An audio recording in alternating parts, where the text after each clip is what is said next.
Alrighty, we are here with Jess Weiner, one of my favorite Wiener. I'm just kidding. We were just talking about how many Wiener jokes you get, and I lasted 1 second before You we got couldn't there. even So hold out.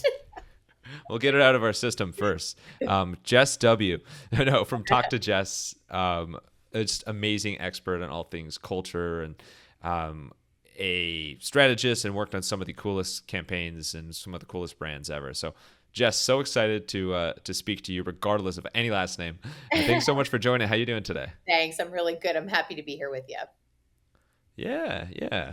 Well, same here, and we're gonna talk through a bunch of things in your career, but I think, of course, when people find out about you and read about your bio and some of the things you've done, one of the most iconic, I mean, I'll just say iconic campaigns ever is, of course, the Dove campaign for Real Beauty. And I still remember, I think it was my first like corporate job out Mm. of college where, we had like a marketing lunch and learn type thing. And they played like the full extended video from that initial campaign. And like, I think there were people in tears in the room. Like, it was like, wow, this is really impactful. And still, years, decades later, like that is so iconic. Anyway, what's something about the like formation of that campaign that a lot of people would actually be surprised to hear? Yeah, that's a great question. I think you're right. That campaign is and was really groundbreaking for the time in which we started a cultural conversation around beauty from a beauty brand taking on kind of things within the beauty industry. So it was pretty revolutionary. I would say there's two things, and just kind of to share with your listeners too. My connection to that campaign is probably fairly unique because I'm not an agency person. I didn't come from an agency. I don't come from a marketing background. What Dove did was reach out to me. I was an educator, a playwright at the time. I was writing social issue plays for kids around topics like body image and media literacy, and kind of was working my way almost school to school in these conversations. And Dove reached out for me to be a part of building that campaign because it was the first time they were going to be in conversation with young people, and they hadn't really done that before because they don't sell products at that time to young people. So their voice wasn't as strong in market as it was to the parents of these young people. So they requested my help as an expert. So I think that's actually interesting to know because I think we see that more now, Max, with like all these brands. But I think then 20 years ago, I didn't know the word influencer. I didn't even know the word brand back then. I was an entrepreneur doing my sort of social impact entrepreneurial stuff. So I think that's number one, is just kind of who they invited in to build that campaign. I think number two, this insight is really fascinating for me. Once I got in and we looked at this global research that Dove had done, it showed us that 2% of women worldwide would consider themselves beautiful, which is quite a staggering statistic, even to consider that in 20 years of doing this work with this brand, maybe that number has doubled, maybe tripled, but it really hasn't increased as much as you would hope it would. But at the time, what it gave us was a 98% margin of people who we felt like, okay, well, we could change their mind. So, how do we change their mind? How do you help women feel more beautiful in a world that was really developing and looking at Photoshop and retouching at the time? So, what was really an interesting opportunity of invitation was when we went back to these women who were part of the study who said, only 2% of them would feel beautiful. We said, what can we do to help you? And, they said, forget about me. I've already decided my beliefs about myself. Help my child, help the next generation, help my daughter. And it was so eye opening. Again, think back 20 years, right? They were really giving us permission to talk to their kids in a way that was so important and so necessary. And so it started with research, but that campaign was built on feedback from women directly impacted by this issue. And in the 20 years that I've continued to partner with Dove, that is a really key secret, and maybe not so secret ingredient of their work, is that it's not just created in a boardroom. It is really created in concert with their consumers. And I really appreciate the ingredient pun with a CPG brand. So very a beauty brand like that. But it's so cool that you're a part of that. How far in advance of like when that like big video actually went live? How far in advance of that did you actually start to get involved? I was a part of the group a year in advance of that development when the research was being conducted and the creative was being, created with our agency partners. And there was a pretty long, I think, build up to that moment. Of course, look, I don't think anybody ever expects, and certainly shouldn't expect, their content to go viral. I think that was also a really like incredible moment in culture. Again, 20 years ago, we were a very loud voice in a very quiet canyon at the time. So I think we had a lot of tailwinds helping us get the attention that that campaign deserved. And speaking of that, what was the first moment that you and the Dove team realized, like, holy cow, we've really created something here? There's a little bit of buzz Yeah. going on.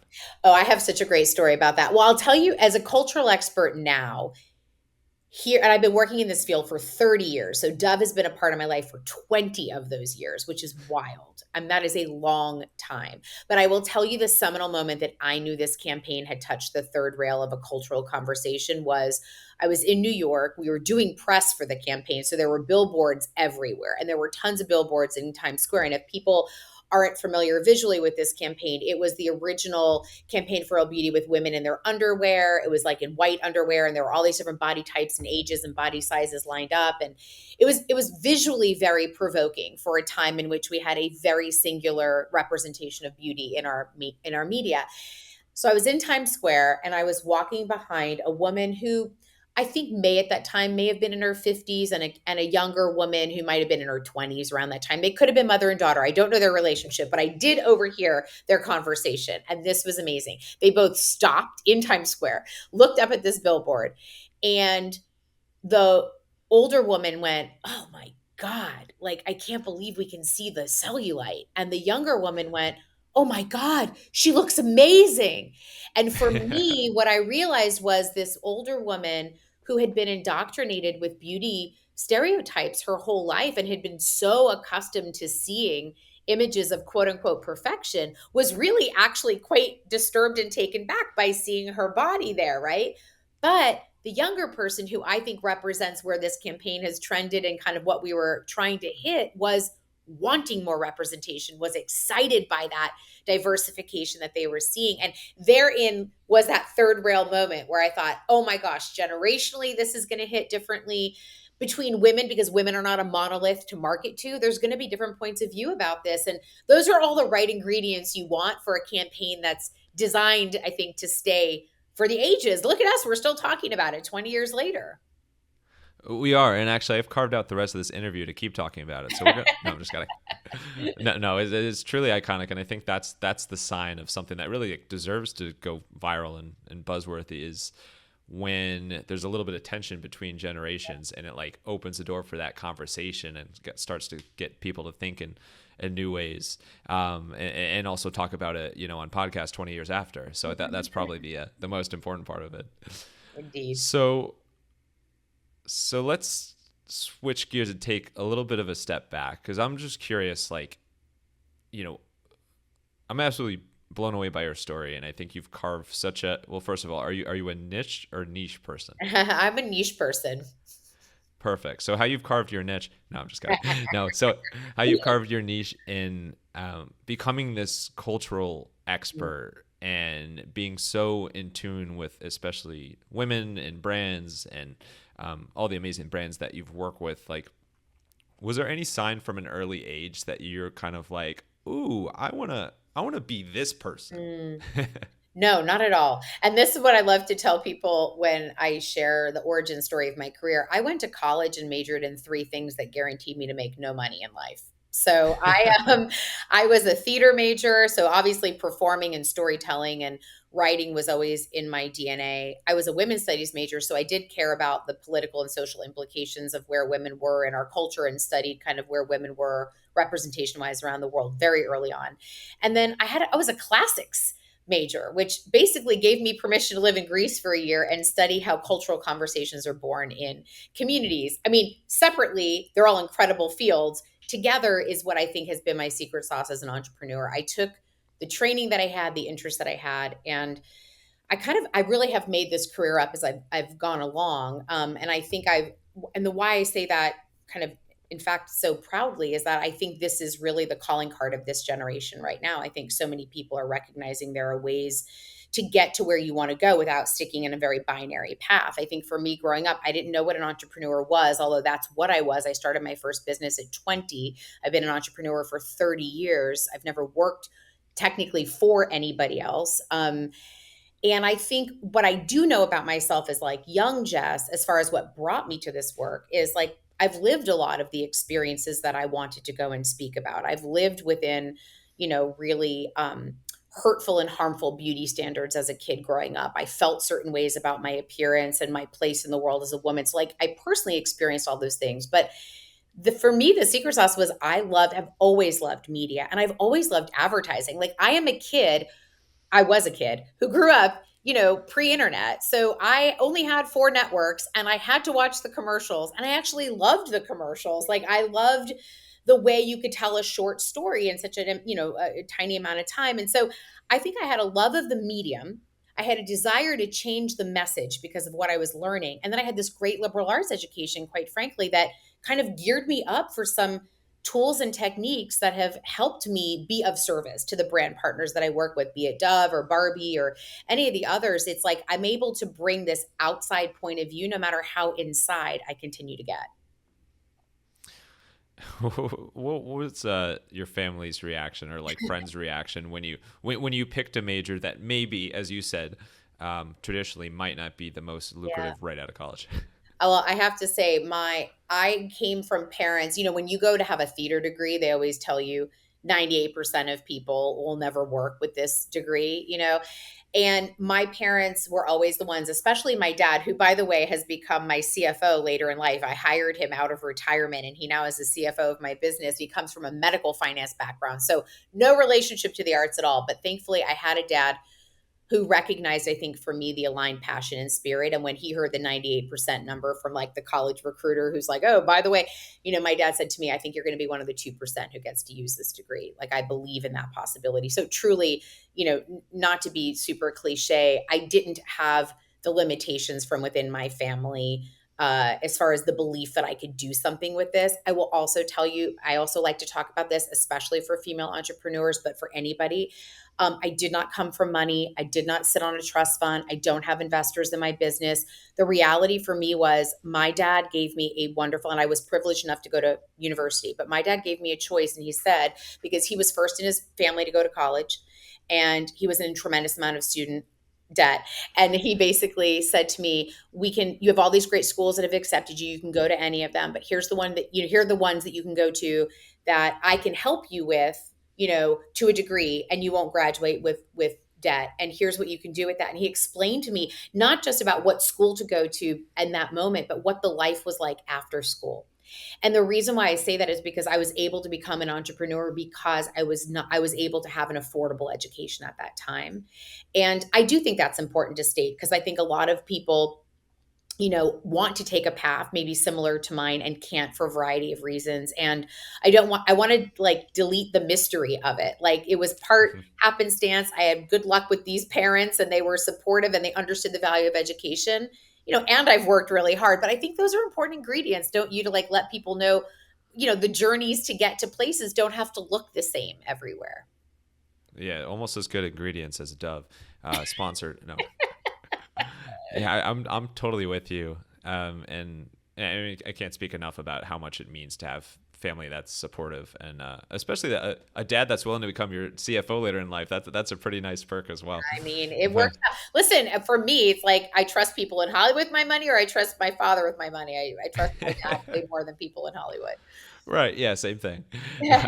Uh, so, how did you start to like fine tune your craft of like really establishing yourself as an expert in this or these spaces rather? Yeah, I would say there's kind of 3 key ingredients to that, outside of, for some industries, like rigorous academic study, which I find is important for some of these capacities, but maybe not the most important ingredient for me in the work that I do. I think the first one is really cultivating strong and long lasting relationships. I believe relationships are the currency of business, and I have done a really good job in building trust with action over time, building relationships with executives who then, of course, leave a certain industry, go to another, and bring you with them. So I have a business that is completely word of mouth. I do not pitch for business. I do not complete RFPs, knock wood, if anybody understands the hell that could be. It is a very important place. And again, it's relationships at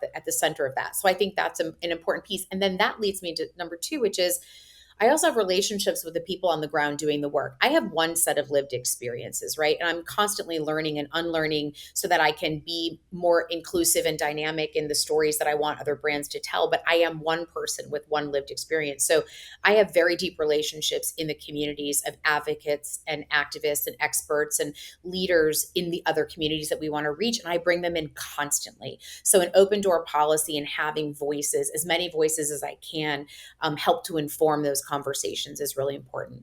And then the third, I think, is just constantly in the learning of what is happening, not so that you have to be the expert all the time, but what I think I'm the expert of is bringing those resources together or pulling the thread through or saying, if a brand, oftentimes the company is called Talk to Jess because it literally was like this. I would get a call, Max, and they'd be like, we have a problem with women. Somebody said I should talk to Jess, or we have a problem with reaching young people. Somebody said I should talk to Jess. And I thought, how interesting that I'm supposed to be like the Olivia Pope of this problem right now. Like I have to, figure it out. And at the end of the day, what I realized was you can talk to me, but I'm going to be the filter or the bridge to the other people that can really help you in these areas. So some of it is knowing when to step in because you can really guide the way and when you want to bring the collective in and the community in because you're stronger together in that capacity. So I think those three elements keep me on the leading edge of what's happening for culture and brands.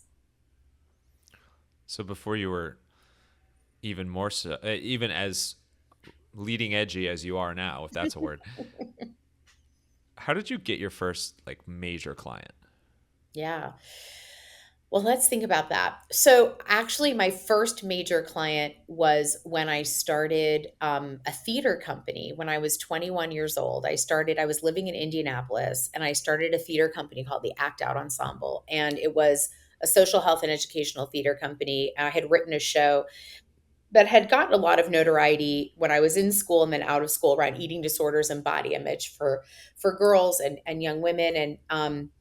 And I was looking to take it on the road and travel with it. And I'd never run a theater company before. I didn't understand how to run a nonprofit, but I did learn how to write a grant. And I went to community college class to learn how to write a grant, learned how to write a grant. My first grant that I got ever was from Eli Lilly. And I thought that Wow. was so odd, but Eli Lilly makes Prozac, and Prozac is often prescribed in the treatment of bulimia and eating disorders. And back in the day, and this is like the early 90s, I had a chance with some of their funding to bring my show to schools. And what I learned was basically how to do branded content work back in the day, where Eli Lilly had a stake because they wanted people to know they could be a solution if your doctor prescribed that for you. And I wanted young women to know that this was a significant, in eating disorders, a significant mental health issue and things to get, treated for. So we kind of came together in this interesting concentric circle that taught me how to walk a really fine line in getting big partners, which was certainly the money is intoxicating and they hold the key to platform and finance. But my goal and the people I still work for are the end consumers of these products and these messages. I'm trying to bring voices in there that don't have a voice or voices that need to be heard. And so I learned at a very young age how to navigate a big client like a pharmaceutical company like Eli Lilly and this creative project that I wanted to do to talk about the issues that had nothing to do with their drug, had nothing to do with their company. And so, I've learned how to navigate that. I would have never told you that I would be 20 years down the road now working with the largest Fortune 1 in 500 companies in the world doing the very same thing. But I'm so great. Look, I'm so grateful that I got that grant. I'm so grateful Eli Lilly was even looking at small business owners at that time to support. So I think that was my first early stage big one before I started doing what I do. And then of course, I think Dove kicked it off and then Barbie took it to the next level. Yeah, exactly. And then you were ahead of your time with the Barbie movie, which took it yeah. There's never been so much nostalgia in world history. But Right? shout out Indy, by the way. I went to IU for Oh, you college, did? so Oh, yeah. And amazing. then my dad's side is from Indiana. I'm from Yeah, Cleveland, Ohio originally, but anyway, very familiar with Indy and Bloomington area, obviously. I love it. Um, so yeah, so lots of nostalgia there as well. But Yeah. I have some friends that, and because I was in business school there, Kelly, Hmm. and Eli Lilly recruited, I think some Yeah. business, like marketing people there, and like whoever got those jobs or internships, it was like, wow, you're working with Lilly. Yeah. Like that's really cool. Well, So they were they were, and they're still the big headquarters there. What's interesting? yeah, So IU and Purdue, so IUPUI in yeah, Indianapolis, ooey pooey, as they say. Ooey Pooey, that was my sponsor for my theater company. That's where I was Oh, headquartered there you go. for a long time. So we got lots of roads coming together here. Yeah, yeah, exactly. And that probably, projected your career even further because you got two schools whose sports absolutely hate each other and you got to really work together. So Yeah, although to be candid, I didn't really care about their sports. I wanted the outreach. I stand by, and I know there's some rebranding now. I think there's like IU Indy and whatever the Purdue one's called, but like there's some rebranding going on. But I stand by that Ooey Pooey is one of the best names for any sort of college or I mean, college incredible. satellite thing ever. So, but back to your point on navigating, like learning how to navigate clients and like Mhm. especially big clients. I think that's so huge, and like that's something that I didn't experience really firsthand until like I started my podcast production business, and like Interesting. now I'm like working with, like, the more clients you work with, the more you learn of like just how every client's different, Yeah. and how every client has preferences and how they like to operate. And sometimes it's like you have one point of contact, sometimes there's a whole team involved. And I think that is such a valuable, or invaluable as the kids say, skill to have for your career, to like have a big client like that and be kind of thrown into the fire, well, thrown into the medical world, pharma world right Yeah. away.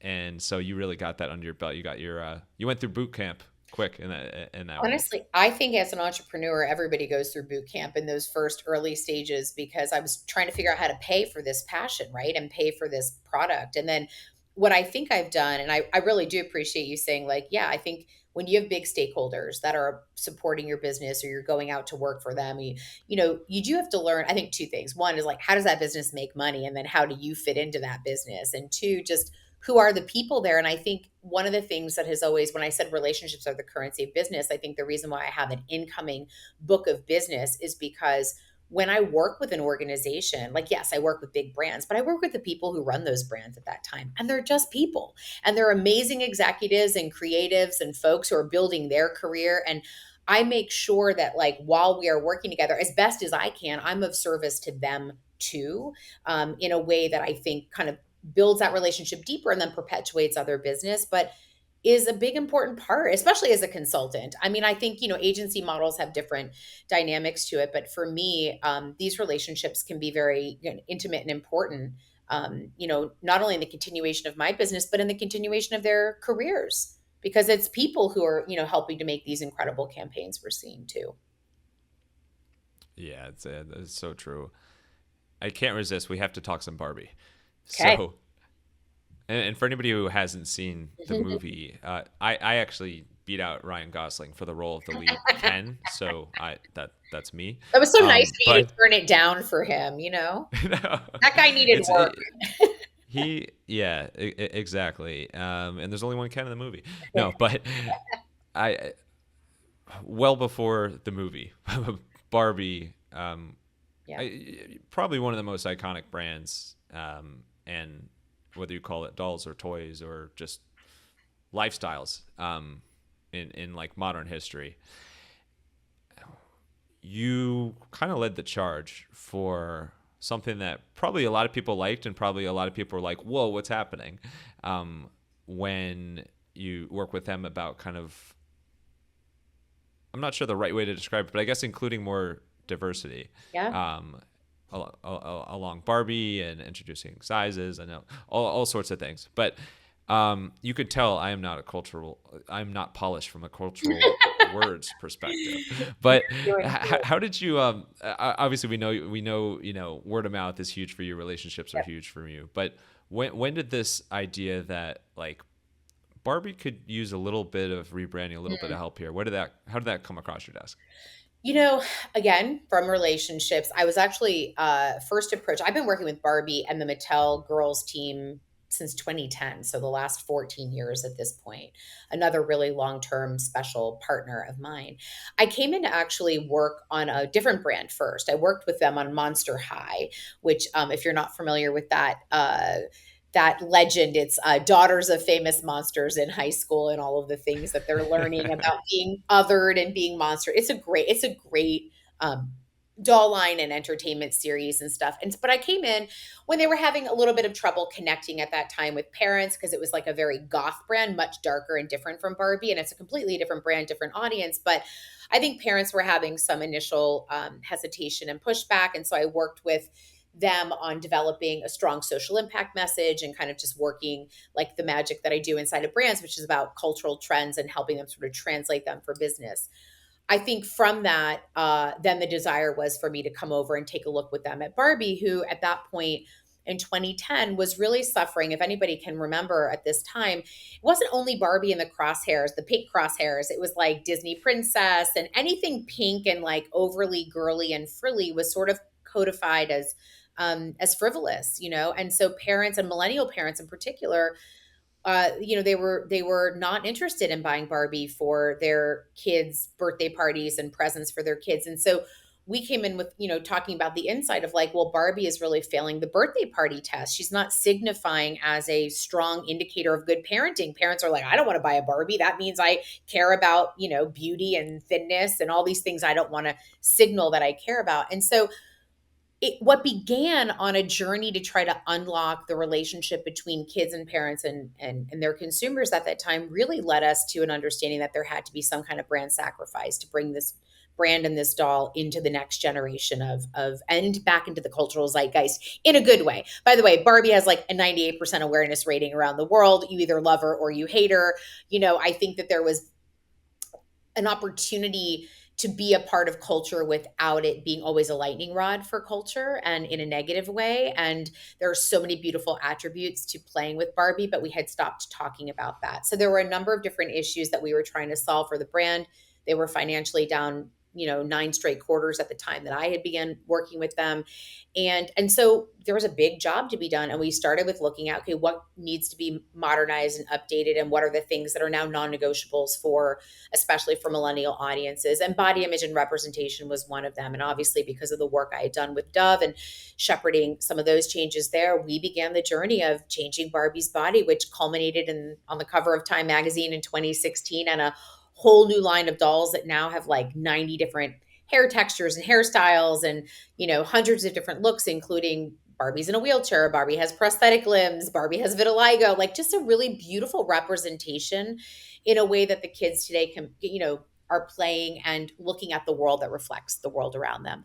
The movie took it to a completely other level. But what makes me very proud, Max, is that like we wouldn't have been able to, I don't believe we would have been able to accomplish that movie if the brand hadn't done the work they did the 10 years prior to that in really bringing this to market and proving a financial case for it, because the change in the dolls changed their revenue dramatically and changed the reputation. That I think we're able to have this amazing, Barbie movie with Issa Rae as President Barbie. And that was realistic because you can go and pick up a President Barbie doll on the shelves. And so that has been, and it's a wild journey. And now I'm in a different place with the brand because we had this major cultural moment. And now what?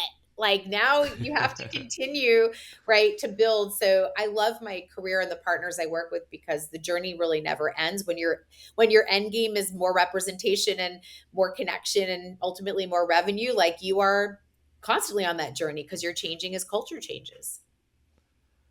Well, if you had to like look back at that big Barbie change Hmm. and think back, I mean, obviously it had amazing financial results as well. But like, if you had to point back at like the one main thing that you and the team did that actually paid off and worked well, or like key decision that you made, Hmm. what was it? What do you think drove that? I would take a playbook from what I did with Dove, and I did, which is we brought outside voices in. That was not completely made in a lab of creators or marketers or advertisers. It was informed by another group of individuals. We created a really cool Barbie Global Advisory Council, and we brought in naysayers, and we brought in parents who were not keen on the doll. We brought in voices that most brands don't normally bring in to make the change. And I think that decision, that openness of my marketing partners then to sit down and go face to face with somebody who doesn't like the work you've been doing or has their own opinion, that takes courage and bravery. And then to invite them in and to say, tell us, what you think we could be doing differently or better, and really listening. Like there was a lot of trust building that happened. So I think bringing outside voices in, much like what Dove did with me, paid off in dividends, because you get out of your own echo chamber. And it helps, I think, with the tension, as we talked about, that's kind of necessary to strike a cultural chord. So let's strike a slight segue chord, and I want to dive more into that. Your cultural expertise, and more specifically, like, this is going to be dated, obviously, but at the time of this recording, like, what in modern times, what brands can do to stay like really in tune, to be like sensitive and like correct in the way you go about things from a with cultural considerations in mind. What are some of the things, like, for any brand, what are some kind of like good basic guardrails that you start out with when you're working with the client about, like, these are some big no-nos, like, don't do this with your brand, like, make sure you're doing these things the right way? Well, one of my biggest and most repeatable pieces of advice, and I keep repeating it because it has truth to it, is I do warn my client partners about what I'll call SFSN. It sounds fabulous. It signifies nothing. It really means that you're just playing in the pink washing space, the green washing space, the pride washing space. It's when I know brands do have good intentions, and trust me, because again, there's people behind the brands, right? So you've got a person who's like, I want to show up for our consumers in this awareness month or on this issue. And I think in that zealousness of wanting to connect, some big mistakes happen because you may be only doing it as a marketing effort. And that can be read a mile away from savvy consumers, especially Gen Zers, but mostly everybody. We all have a spidey sense now. We're very, like, we know when a brand is kind of giving us BS and when a brand is really doubling down on an issue or a topic. So here's what I'll say to them, right? Obviously, it's avoid SFSN. So how do you do that? It's, you've got to know your why and you've got to know your who. So, okay, why? I want to make a difference around pride, as an example. Okay, who is already making a difference on this issue? Because I'm guaranteeing you, brands are not creating cultural milestone moments, right? They're a part of a cultural milestone moment. So I always say, like, who's doing that good work? Let's partner with them, because their work will live well beyond your campaign. So how do you partner with them? How do you make meaningful impact? You're a big multi-billion dollar multinational corporation. You're going to shine your very powerful spotlight and maybe your dollar contribution to this issue. But when that goes away, what is this community left with? What are you really saying to them? Because, this is where I feel like we have a grave, awesome opportunity to make change, truly to make change. I mean, my work with Dove in the self-esteem project work, which is our self-esteem curriculum, has reached over 200 million young people worldwide in the last 20 years in real time, not like 200 million downloads, like real time workshops. Like, so there's such a power that brands can have, but they need to know the why and the who, and then they need to stay consistent. That's the third piece of this. So what happens is somebody does something for an awareness month or somebody does something for a Super Bowl ad. I mean, we can all kind of take a look as armchair quarterbacks to Bud Light and their relationship with Dylan Mulvaney and wanting to take on a conversation they were not equipped to do and their community was not equipped to do. And they actually put their spokesperson in a little bit of harm's way in that sense. So what I would say is, why do you want to do it? Who's already doing it that you can partner with?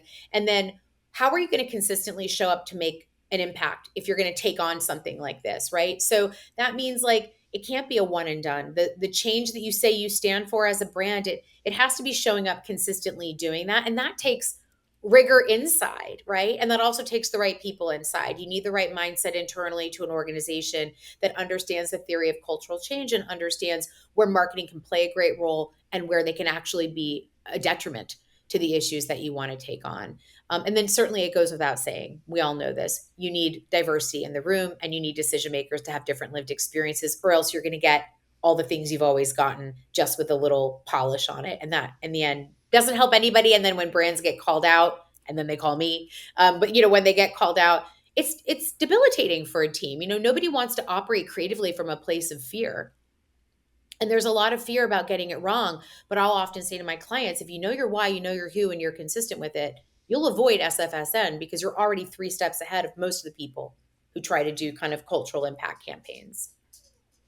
Yeah, it's a really interesting and like tricky point there, because now, like we're in the era of like so many, especially celebrities and comedians are, well, maybe comedians are a different story because maybe that works to their advantage, but so many people who are well known, I'm sure are like scared of getting canceled and Yep. don't want to, like cancel culture, everything there.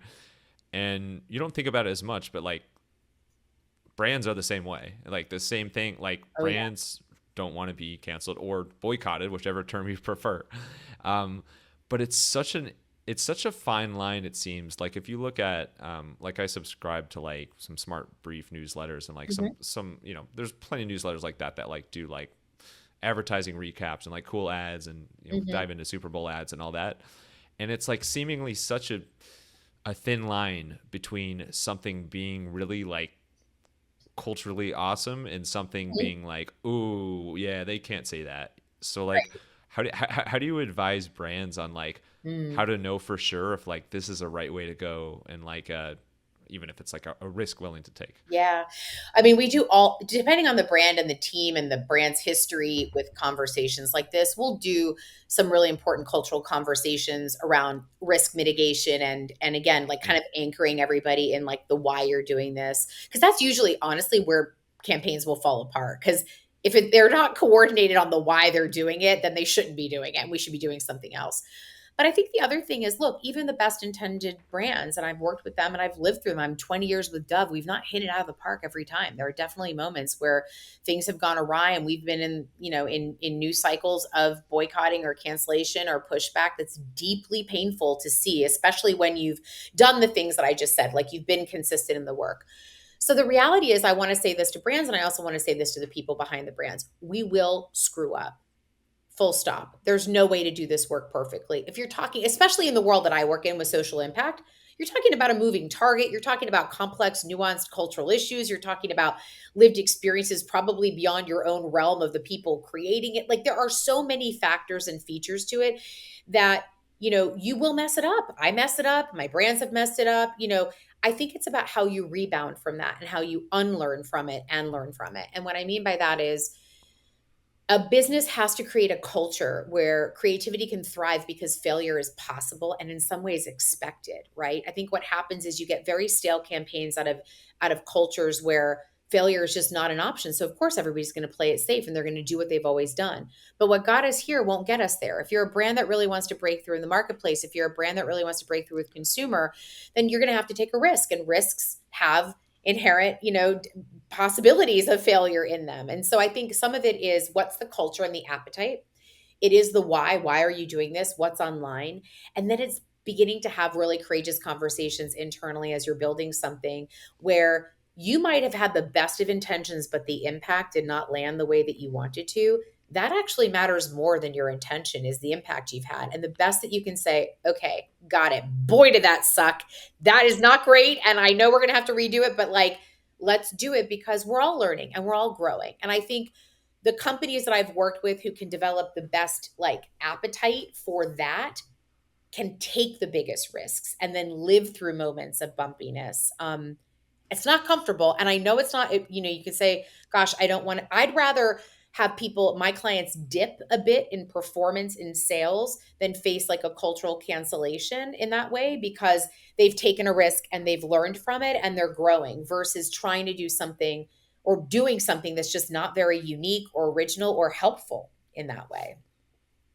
And one more thing on the cultural topics. Mhm. Um, it would help if I could pronounce the word cultural correctly to begin with. But how, for you personally, like what's worked for you in terms of staying so up to date with like pop culture and just culture in general? I guess culture in general is pop culture. Mm. Trends in culture. Like how do you stay so, sharp with everything? Well, I have a great team around me, and I work with other consultants that, again, bring in their experience and their expertise. I don't think you can do this as a one person show.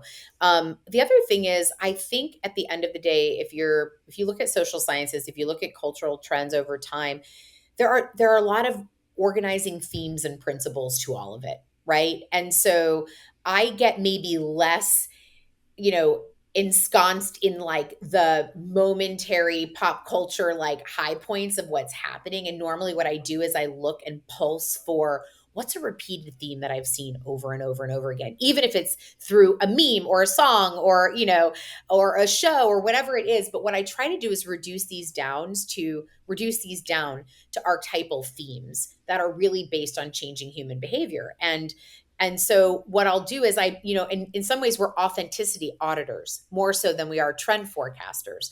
I'm taking those trends and then I'm like distilling it into like, what's the human truth? And then we know we can play with that in advertising and marketing. And so in some ways we become trend agnostic, but because we're really looking deeper than the trend and we're saying, okay, what's propelling this theme? What's propelling that moment? And why is it resonating for people? When you start to study those things, then I think, you can ride the wave of culture without feeling like you've got to understand and know everything. Because I understand and know people, and I'm looking for where humanity is happening in those moments, even the silliest of those moments, even dance trends and, other trending sounds. Like we'll look at the end of like, why does this really work for everybody? And then we'll try to extrapolate that for our clients. You hit the nail on the head with silly, because we're going to wrap up with some rapid fire Q&A. You ready for it? I'm down. Let's do it. All right, let's get wild and silly. And culturally, no, that's me trying to intentionally mispronounce cultural. All right.